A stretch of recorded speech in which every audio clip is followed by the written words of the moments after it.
It was on a cold, wet winter night that a woman called police to report her husband missing. The man was a marathon runner who had gone for a workout but never returned. Forensic evidence revealed that wherever the man went, he ran into some trouble.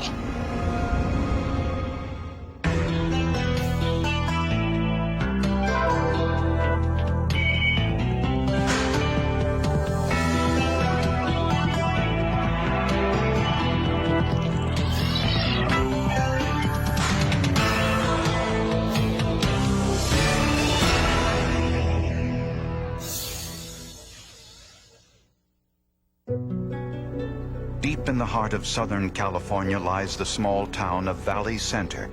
About an hour's drive from San Diego, it's a quiet and peaceful community surrounded by hills and farmland. The rustic setting appealed to Jane and Robert Dorotek, who had been married almost 30 years.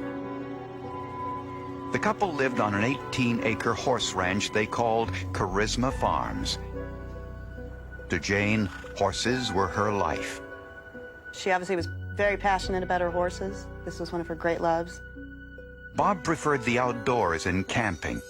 His passion was physical fitness, and he was a marathon runner.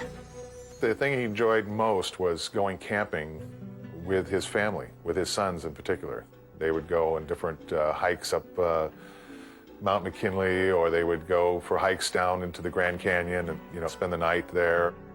The couple had 3 grown children, 2 sons and a daughter, Claire, who still lived at home. Claire was a marathoner and an expert horsewoman. On a Sunday night in February of 2000, Jane Dorotek called the sheriff to report her husband missing. She said Bob had gone running a few hours earlier, but never returned home. When she reported him missing, what was going through my mind, even though he's a jogger and ran marathons, I mean, they do have heart attacks and things like that sometimes when they're jogging. It wasn't unusual for Bob to take long runs, but he had never been out this long. The sheriff and his deputies searched the entire area, concentrating on Bob's usual running routes. The search was ended at 4:30 the next morning with the discovery of a body. I noticed something off to my left in the brush that appeared to be a body. I stopped my vehicle, had my spotlight shining on the vehicle, and then I walked out and confirmed that it was a body. I could also see some trauma to the head, as well as a cord wrapped around the victim's neck. My initial thought in looking at the trauma to the body that this was a homicide. The lack of blood in the area revealed that Bob's injuries had occurred elsewhere. We found tire impressions in mud, 2 sets of those, and we found shoe impressions that weren't usable, but they were just like deep holes in the leaf litter that was on the ground. There were drag marks in the mud from the area of the tire impressions to the body.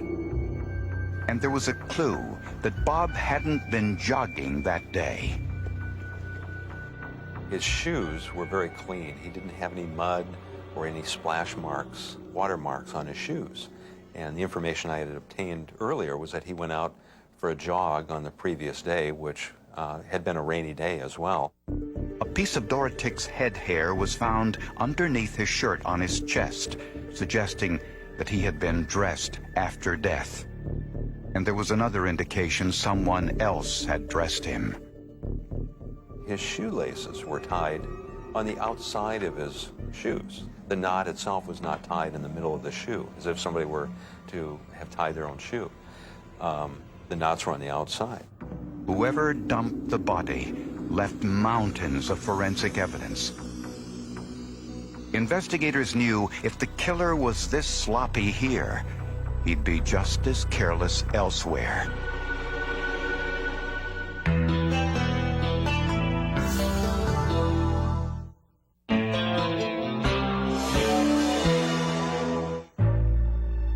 Word of Bob Dorotek's murder spread quickly to friends and family alike. It was Bob's son, Alex, who called his father's best friend. I was standing in the kitchen with my wife, picked up the phone, and he said, "Jim, this is Alex Dorotic." And I said, "Alex, how you doing?" He goes, "Not too good. They just found Bob murdered." And I couldn't believe it. Forensic scientists began their investigation by attempting to identify the vehicle at the crime scene. From the tire impressions in the mud, they measured the distance between the wheels. The vehicle was identified as a pickup truck. Next, they analyzed photographs of the tire impressions. First, you have to look at the width of the tire track. There's different size tires. Second, you look at the design.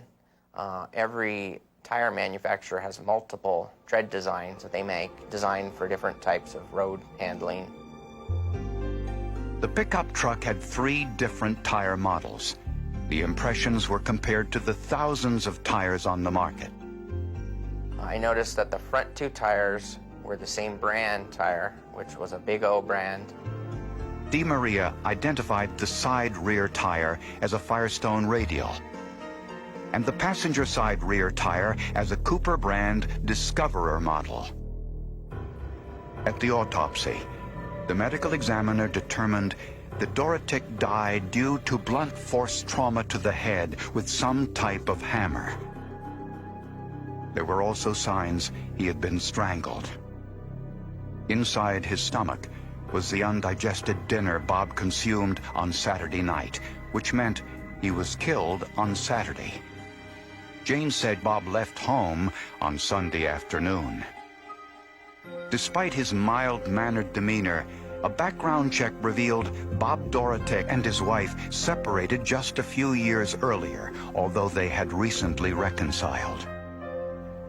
And Bob had often been at odds with his wife and daughter over the costs of running the horse ranch. Jane and Claire favored investing more money into the ranch for expansion, and there was the possibility of a disgruntled employee. Ranch foreman Leonel Morales had long sided with Claire Dorotic in the debate over whether to expand the ranch. We felt it warranted further investigation and an interview with him to see when was the last time he was there, and what did he do when he was there. Leonel Morales, Claire, and Jane Dorotic all denied any involvement in Bob's murder. Leonel and Claire each had alibis. Jane said she was home all day working with the horses. She cooperated with police by voluntarily allowing them to search her home.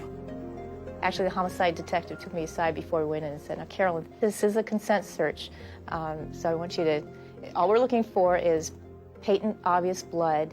Don't be crawling under things and looking up. Don't be opening drawers. Don't be doing anything. Just be as inobtrusive as possible." It was muddy, so it's a no-shoe house. So to be polite, it's a consent search, and this is the only time ever in my life I've done this at a scene, take off my shoes. Investigators examined the house and especially the master bedroom and found nothing out of the ordinary. But criminalist Carolyn Gannett decided to take a closer look around, and it was in her stocking feet that Gannett made her discovery. I just happened to step in one corner of the bedroom, and I could feel wet carpet underneath my feet, through my stocking feet. And my heart just jumped because I knew exactly what that was. The bedroom floor was wet, as if something had recently been cleaned from the floor, and the carpet had a slight tinge of red. What really struck me was how easily we could have missed it. If we hadn't taken off our shoes, we would have missed it. We would not have found that scene at all. I asked the family if there would be any reason that we would find blood in the master bedroom. The family, number of family members began to speak. One was Jane Dorotic's sister, Bonnie Long, who had indicated that one of the dogs had cut his dew claw and had been bleeding. Investigators decided to conduct more tests to see if it was dog blood in the bedroom or something more.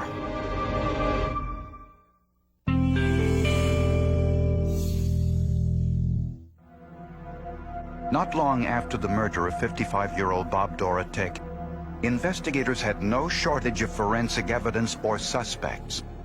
In the master bedroom of the Dorotek's home, investigators found traces of blood on the floor that had been cleaned up. And when they looked closer, they found even more. I could see what appeared to be blood spatter all across the comforter of the bed. I could see blood spatter on the headboard. I could see blood spatter on the wall behind the bed. And there was blood on the brick wall and on the stove in the corner of the bedroom.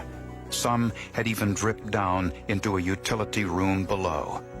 I looked at the stains on the wall, stains on the brickwork, and they were all consistent with, in size, about a ½ millimeter in diameter, maybe a little bit less, a little bit more, with medium velocity. It's what I would expect to have seen in a beating. Merritt's analysis revealed the blood spatter emanated from the top of the bed where Bob may have been sleeping. The shapes of the stains on the wall and on the nightstand showed me the direction they were traveling in. So I just took strings on the wall, knowing the direction they were traveling, and pulled them back, taped them onto the wall, which gave me an area of convergence.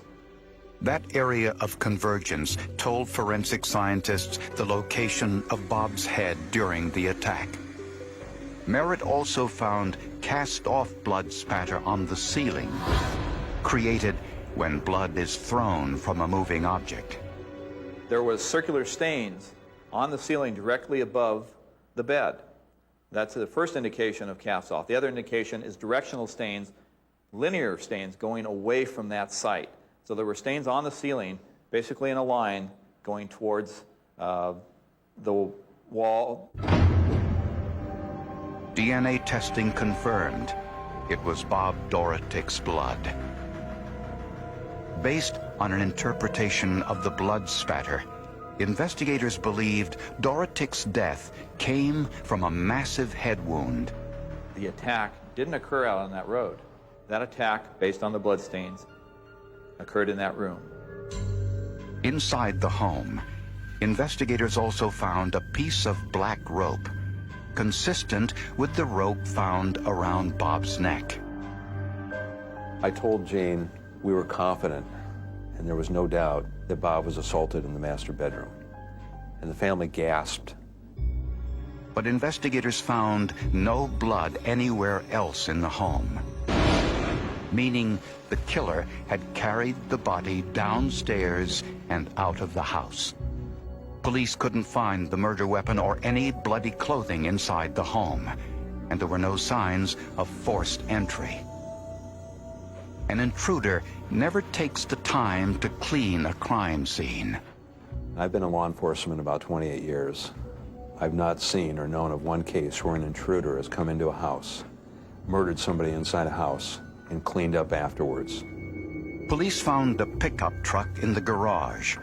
There were no visible signs of blood, so investigators looked to see if blood had been removed. We used fluorescein.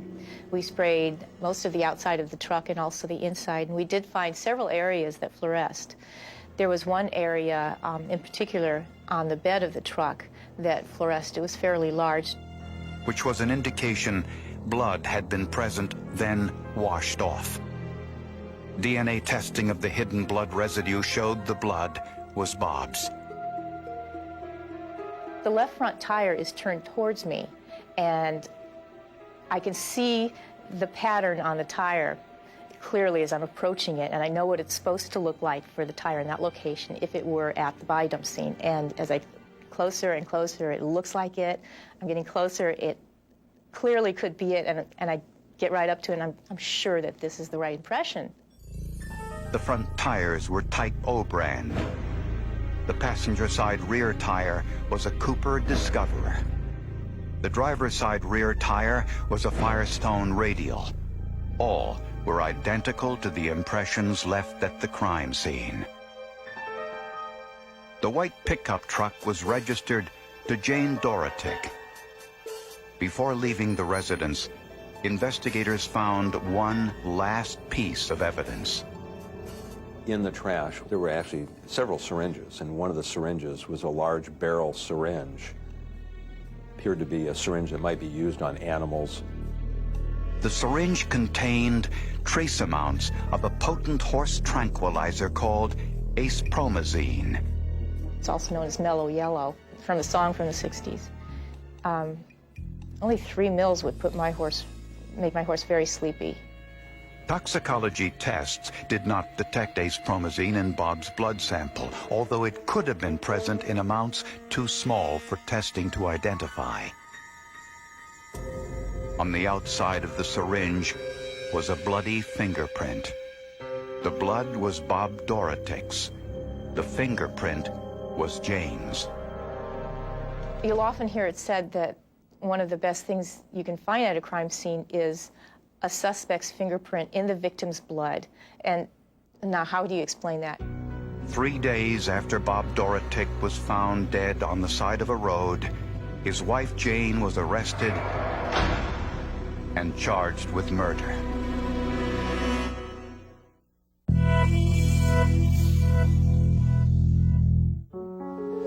Your Honor, I'd like to say that I'm innocent. I loved my husband. I love him still. In May 2001, Jane Dorotik stood trial for the murder of her husband, Robert. Prosecutors believe that Jane injected Bob with the horse tranquilizer while he was sleeping on Saturday night. She then struck him in the head while he was in bed, and then on the floor near the stove. When Jane threw away the syringe, she left her fingerprint in Bob's blood. After dressing the body, she either carried or dragged it downstairs to her pickup truck. When she left the body alongside the road, she did everything but sign her name to the crime. The clean shoes were proof he had not been jogging. The shoelaces showed that someone else had tied them. And the blood underneath his shirt was proof he had been dressed after he was dead. And then there were the tire impressions from her pickup truck. Friends saw Jane late Sunday afternoon at a nearby shopping center, which is where prosecutors think she threw away her bloody clothes and the murder weapon. Everything that was collected just pointed the finger at Jane Dorotik. There are all these different pieces of a puzzle, and when you put it all together, it just pointed the finger at Jane Dorotik. The motive appeared to be money. Jane was very interested in spending a lot of money on the horses, the care of the horses, the boarding of the horses. He didn't mind Jane's hobby, Jane and Claire's hobby with the horses. However, that they regularly had disagreements about how many family resources this hobby should use. 2 years earlier, when the couple separated, Jane learned that under California law, she would have to pay Bob alimony in the event of a divorce, since she was the primary wage earner. Bob initially told me that she was extremely angry about the possibility of having to pay him alimony. It made her livid, and that she got very threatening. We found some letters dated the Friday before he was killed where he was already looking for a job. Maybe he said, "This isn't working out, and I think we should go ahead and get a divorce," and she was not about to pay him any alimony. At the trial, the defense claimed that Claire Dorotik, with the help of Leonel Morales, killed Bob Dorotik. They produced a letter Claire wrote to her father filled with deep hostility over alleged abuse. She just lived her life in trying to please her father, and it built up a tremendous amount of hatred and resentment over the years about her relationship with her father. The defense claimed that Leonel Morales was sympathetic to Claire's position. It was suggested that since he basically worked for Claire Dorotik, and Claire Dorotik didn't like her father, that he would do anything for Claire. But police were satisfied that each had a solid alibi. We were confident that Claire was out of town for the weekend, and Jane was the only one that was home, and Jane was the only suspect in our mind. Claire, do you know why your mom is pointing the finger at you? Claire Dorotic and Leonel Morales invoked their Fifth Amendment right against self-incrimination and did not testify. Jane offered no explanation for how her fingerprint in her husband's blood was found on a syringe containing a horse tranquilizer. After 3 days of deliberation, the jury returned their verdict. Cause, find the defendant, Jane Marguerite Dorotic, guilty of the crime of murder in the first degree in violation of... I was sad, but I was a